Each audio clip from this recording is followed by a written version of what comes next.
automated na halalan, hindi isusulat sa balota kung sinong inyong iboboto dahil nakasulat na sa balota mga pangalan ng mga kandidato sa bawat posisyon. May nakalagay sa balota kung ilan ang dapat iboto. Halimbawa, sa presidente nakalagay ang number 1. Ibig sabihin, isa lang ang kailangan piliin para sa posisyong to.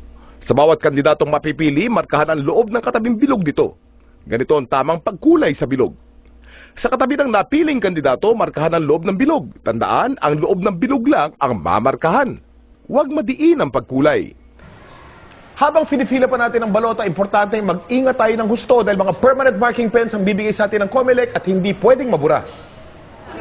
Sundin ang mabuti ang nakalagay na bilang kung ilan ang kandidatong iboboto sa bawat posisyon. Kapag sumobra dito ang binoto, hindi mabibilang ang inyong boto sa nasabing posisyon.